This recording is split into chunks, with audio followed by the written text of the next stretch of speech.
Hello and good evening. My name is Brad Micklin. I'm the managing member and attorney for the Micklin Law Group, which is a law firm concentrated in men's and father's rights in divorce, custody, and family law issues.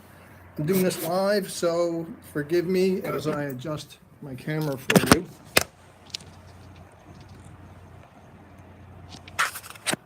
Tell me that. Okay, so apparently YouTube Live only records in this setting. So again, I'm the managing member of the Micklin Law Group. We're a law firm concentrated in men's and father's rights in divorce, custody, and family law issues with offices in Nutley, Montclair, New Jersey.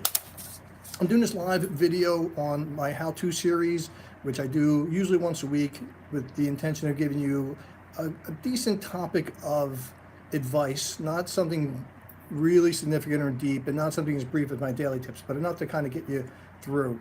Today's topic is about litigating against a narcissist, and specifically divorcing a narcissist.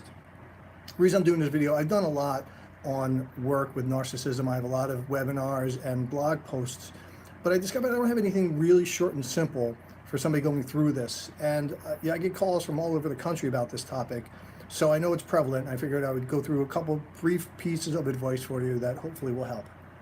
First is be prepared for the most outlandish, outrageous statements to be made against you. Don't expect that what you may know of the person is going to be what you continue to experience. Don't be surprised if what they wrote on papers gets modified. Just things that are so outlandish that you would never think somebody could say something, especially somebody that you used to be involved with or intimate with. And it's important that you do this because you're going to need to have witnesses prepared, experts, statements, and yourself. Sometimes they're going to give you an allegation that could be like sexual assault or abuse or even child neglect, and you really need to be prepared to quickly answer that it's not true, and not from a defensive standpoint, but more of an offensive standpoint. You can only do that if you're prepared in advance for something that's going to come your way like this.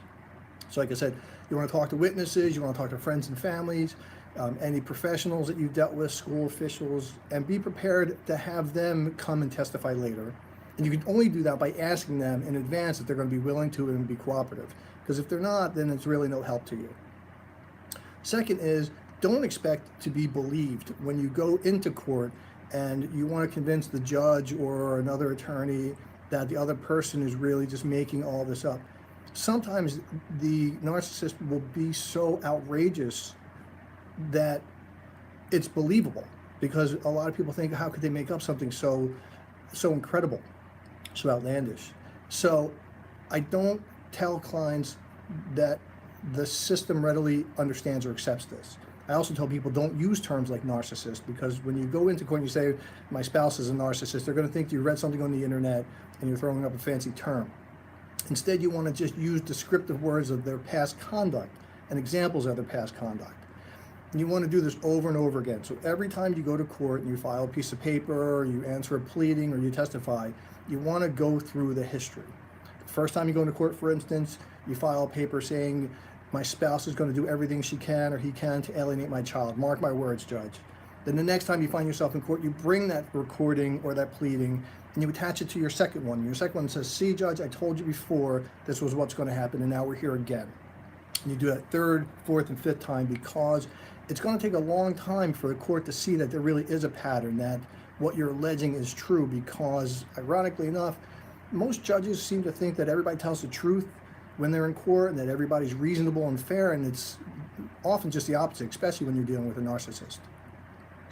Next, third piece of advice, you have to accept responsibility for your own involvement and your own decisions.